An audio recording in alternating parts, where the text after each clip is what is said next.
Hello दोस्त, railway live channel पे आपका स्वागत है। सटीक सही जानकारी के लिए रेलवे लाइव चैनल को सब्सक्राइब करें। हेलो दोस्त, आरआरबी एलपी सीबीटी परीक्षा आज सेकंड लास्ट डे है।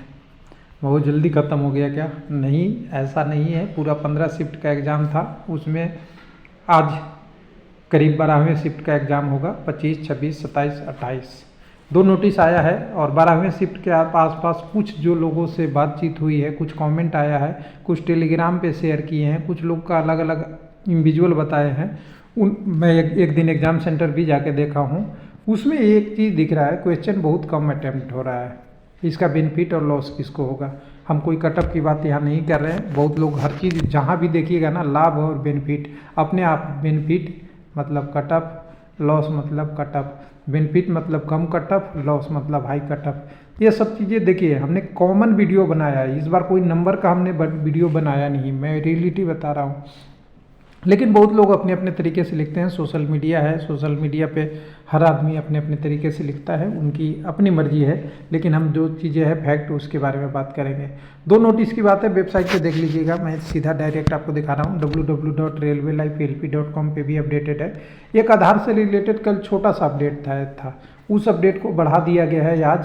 पहले कहा गया है कि बहुत कैंडिडेट अपने ब्लॉक भी कर रखे हैं अपने आईडी वगैरह को, जिससे डिफ़िकल्टी हो रहा है प्रूफ करने में, जिससे कैंडिडेट के लिए बाद में पेपर नहीं दिया जाएगा, अनुमति नहीं दी जाएगी, ऐसा लिख दिया है साफ साफ। कल लिखा था कि आप करा लीजिए, आपको डिफ़िकल्टी नहीं होगा, आज साफ साफ लिख दिया।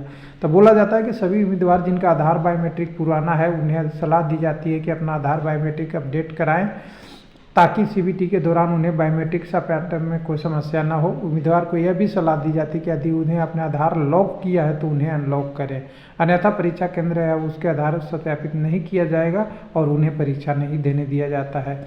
यह भी देखा गया है कि उम्मीदवार को बहुत पुरानी तस्वीर के साथ वैध आईडी प्रूफ ले जा रहे हैं और आईडी प्रूफ की तस्वीर के साथ उम्मीदवार के चेहरे का मिलान करना बहुत मुश्किल है। इन उम्मीदवारों को परीक्षा हॉल के अंदर अनुमति नहीं दी जाएगी।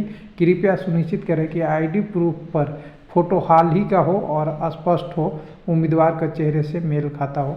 अभी देखिए, अब आधार में देखिए, हर आदमी हर दिन आधार तो अपडेट करेगा नहीं कि फ़ोटो अपडेटेड रहे, ये गलत है। अगर आईडी प्रूफ से फ़ोटो उम्मीदवार को मिलाना है तो फ़ोटो से मिलाइए ना, जो फ़ोटो है उनसे मिलाइए।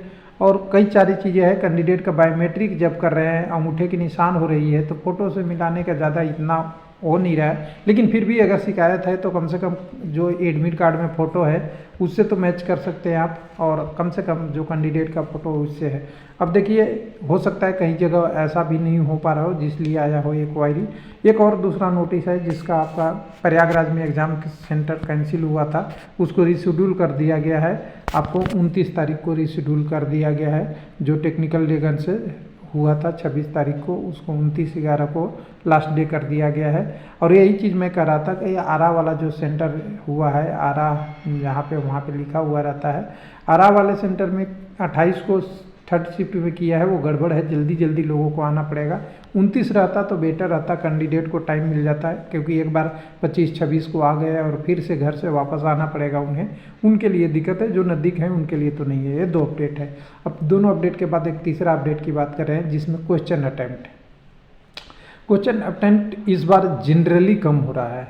देखिए, बहुत अच्छे पढ़े लिखे विद्वान हैं, उनकी तो बात ही नहीं किया जाता ना। जो भी बात होता है एक जनरल स्टूडेंट के लिए होता है, और जनरल स्टूडेंट का कट ऑफ का कहेंगे वही देखते हैं, क्योंकि जिनके पता है कि 75 में से मैं 50 प्लस करके जा रहा हूँ, वो कट ऑफ थोड़ी देखेंगे। वो पूछते हैं हमसे CBT 2 कब से हो रही है, आंसर की कब तक आएगी, और हम आगे की तैयारी CBT 2 में कितना लाना पड़ेगा। वो नहीं पूछते कि CBT 1 का कटअप क्या होगा। लेकिन CBT 1 का कटअप वो पूछते हैं, जानना चाहते हैं कि लाभ कैसे होगा जो एक जनरल स्टूडेंट मीडियम लेवल पे रहते हैं, चाहे वो कम्युनिटी कोई भी हो। तो देखिए, इस बार के क्वेश्चन में एक फैक्ट है कि जो जनरल क्वेश्चन जो अटेंड करने वाले लोग हैं ना, उनकी मैं रेंज आपको बता दूँ। 38 नंबर से आपके 43-44 नंबर में मेजॉरिटी ऑफ कैंडिडेट हैं। अगर कोई सहमत हो या न सहमत हो सकता है उनकी कंडीशन वो 50 प्लस वाला में हो, लेकिन हम मेजॉरिटी कैंडिडेट की बात क्या कर रहा हूँ, जहाँ पे 50% तक कैंडिडेट यहीं सिमट जा रहे हैं, 50 क्या 60% भी कह सकते हैं यहीं कैंडिडेट हैं। कुछ कैंडिडेट नीचे भी होते हैं ना, इससे नीचे भी होंगे फिर ऊपर भी होंगे, लेकिन इतना अगर 50% कैंडिडेट यहाँ फंस रहे हैं तो समझ सकते हैं कि क्वेश्चन में दो चीज़ करनी हो सकती है। या तो क्वेश्चन ट्रिकी दे दिया हो, ट्रिकी मतलब क्या है, जो पहले से लोगों ने देख नहीं रखा हो, क्वेश्चन वही है लेकिन उसको बदल के लिखा गया हो, पैराग्राफ चेंज कर दिया गया हो, थोड़े थोड़े लाइन बढ़ा दिया गया है, जिसमें पढ़ने में और लिखने में टाइम लगता है।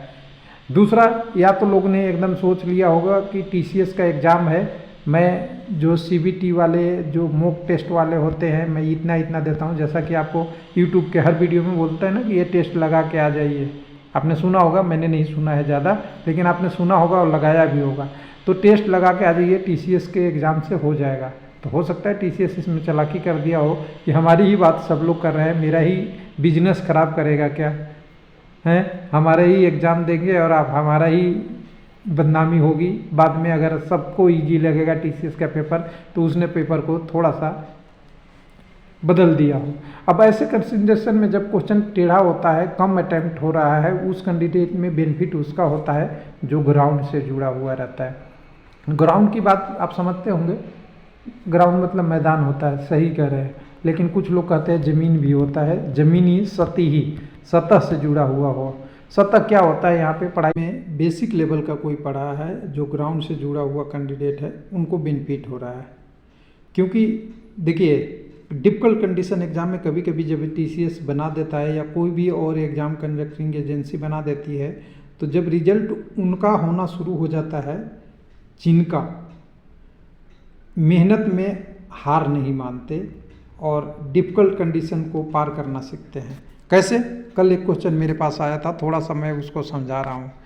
हालांकि वो क्वेश्चन करने जाएंगे तो कई बार आपको दिक्कत आएगा, मैं समझ एक बार मैं निकाल लेता हूँ। कल टेलीग्राम पे कोई डाला था, लोग ऐसे ही मतलब मस्ती मस्ती में था, कोई ऐसा नहीं था। कल कोई कैंडिडेट एक डाला था, ये देखिए क्वेश्चन डाला था। ये क्वेश्चन कैंडिडेट ने पूछा कि ये क्वेश्चन का जवाब दे दिया जाए, मुझे आंसर प्लीज कह के कैंडिडेट ने डाला। लेकिन इस क्वेश्चन को मैंने पढ़ा ही नहीं, पता नहीं कहाँ से उठाया हुआ था और मुझे करने भी नहीं आता इतना। हम इतना बड़ा क्वेश्चन देखिएगा, क्वेश्चन का टाइप आप देख लीजिए, पढ़ने में ही आपके 1 से 2 मिनट निकल जाएंगे और टाइम इतना होता नहीं एग्जाम में। लेकिन मैंने एक खाली देखा यहाँ पे 104 दिन लिखा हुआ है, ऑप्शन में 120 दिन लिखा हुआ है, सीधा बोल दिया 120 दिन होगा बिना पढ़े क्वेश्चन को, और बिल्कुल 120 दिन सही हुआ। कैसे? क्योंकि मुझे पता है कि इसमें दो टॉपिक लगा हुआ था। एक तो लिखा हुआ है कि अगर वो दोनों मिल के काम किया तो 104 दिन में किया, तो कोई भी अकेला करेगा तो 104 से ज़्यादा करेगा, ये सिंपल सी लॉजिक है। तो 104 से ज़्यादा कौन सा है, 120 ही है ना, 240 तो बहुत दूर है।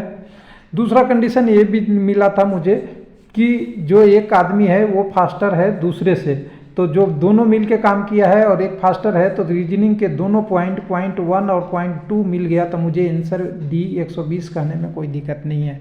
ये क्या होता है, एक आपकी IQ लेवल से काम होता है, और ये सारे प्रश्नों को अगर आप करते हैं ऐसे ऐसे, अगर 5 से 6 प्रश्न भी अगर आते हैं एग्जाम में, वो आपको सिलेक्शन के नज़दीक ले जाते हैं। इसको बोलते हैं बेसिक स्टडी, और मैं हमेशा कैंडिडेट को बोलता हूँ बेसिक स्टडी जरूर कीजिए। टेस्ट देने के लिए ऑनलाइन टेस्ट देना सब कोई दे लेगा, बस उस पर आपको हाथ बैठाना होता है, प्रैक्टिस करना होता है। कुछ लोग कहते हैं कि मैं सुबह एक टेस्ट देता हूँ, शाम एक टेस्ट देता हूँ, दोपहर में देता हूँ, लेकिन उस टेस्ट का कोई बेनिफिट नहीं है जब तक उसका आप रिवीजन नहीं कर पाएँ। अगर टेस्ट दे रहे हैं अच्छी बात है, जो क्वेश्चन गलती हो रहा है उसका अगर रिवीजन कर लेते हैं, इतना टाइम दे पाते हैं उस क्वेश्चन को पढ़ के, तो आपके लिए बेनिफिट है। नहीं तो स्कोर देखने के लिए टेस्ट देने का हर बार बेनिफिट नहीं होता। अगर आपकी IQ लेवल बहुत अच्छा है, गॉड ने गिफ्ट है, आप बहुत कैच कर लेते हैं, तो हो सकता है आपको बेनिफिट मिल जाए। लेकिन हर एग्जाम में बेनिफिट मिलने के लिए आपको टेस्ट के साथ आपको उसका पढ़ना और उसकी बेसिक लेवल रूट काउजेज पे जाना, उसके चारों ऑप्शन को समझना, लॉजिक को समझना, बहुत चीज़ मिला के बनता है कंपटीशन। और कंपटीशन में मैंने देखा है, मैं अपने विश्वास के साथ करा देता हूं कि एक एवरेज कैंडिडेट सबसे ज़्यादा सफलता पाता है एक तेज कैंडिडेट के मुकाबले। तेज कैंडिडेट का जो तेज़ी होती है वो कहीं पे तो बहुत हाइयर हो जाता है, वो मतलब 80-90% ला लेता है, दूसरे एग्ज़ाम में उसका 45% ला देता है, तो उसकी सर्टेनिटी नहीं बनती है। जो रेगुलर बनता है वो होता है। और एक चीज़ और बता दूं, कंपटीशन केवल पढ़ने से नहीं, बहुत चीज़ों से मिल के बनता है। आपकी कंडीशन, आपकी मेंटल हेल्थ, आपकी सोच, आप पब्लिक में कैसा रिप्रेजेंट करते हैं, आपकी सोचने का तरीका कैसा है, कौन से समय पे कौन पढ़ाई किए और कितना उस पर टाइम दिए, कहाँ आपकी वीक पॉइंट है, उसको कैसे आप टैकल कर रहे हैं, ये सारा चीज़ मिलकर कंपटीशन बनता है। और वो कंपटीशन मीडियम वाले उसकी समझ सकते हैं, जो तेज़ गति से राजधानी बन के 150 किलोमीटर पर आवर से उड़ सकते हैं, वो तो किसी एग्ज़ाम को हवा में उड़ा सकते हैं। लेकिन सभी एग्ज़ाम को उड़ाने के लिए उनकी IQ लेवल या तो बहुत अच्छा हो या रेगुलर मेहनत करते हो। तो ये चीज़ें आप समझ गए होंगे। तो अगर थोड़े थोड़े चीज़ों से कंपटीशन अगर बनाते हैं तो इस बार का एग्ज़ाम हो गया है ये। तो देखिए LP का तो 1 दिन का एग्ज़ाम बचा है। इस वीडियो देख के आप बहुत ज़्यादा सुधार करने की गुंजाइश नहीं बनता है, लेकिन आपके पास आपका NTPC है, ग्रुप D है, लेवल 1 कह सकते हैं। ग्रुप D कहने पे लोग नाराज़ हो जाते हैं, और हैवी फैक्ट है, जब नाम चेंज किया हुआ है तो लेवल 1 ही है। लेकिन आपके पास टेक्नीशियन एग्ज़ाम है, JE एग्ज़ाम है, RPF सब इंस्पेक्टर का एग्ज़ाम है, कांस्टेबल का एग्ज़ाम आएगा, उसके बाद और भी एग्ज़ाम है जो अगले साल की न्यू भर्ती शुरू हो जाएगी। तो उसके लिए LP के लिए अभी एक पेपर ख़त्म हो रहा है, दूसरा पेपर आपका जनवरी-फरवरी में, जनवरी-मार्च से नोटिफिकेशन आना शुरू हो जाएगा, तो फिर आपको लगना पड़ेगा 2025 में। तो इसलिए आप बेसिक चीज़ों को पढ़िए, थोड़े थोड़े पढ़िए, जितना आपके पास क्षमता है सबको मिक्स कीजिए। कुछ लाइव टेस्ट भी बनाइए, ऑनलाइन भी बनाइए, बेसिक भी पढ़िए, कुछ मैथ को रीजनिंग करना भी सीखिए, कुछ कंसेप्ट भी पढ़ाइए, तो आपका सिलेक्शन ज़रूर होगा। थैंक यू, धन्यवाद।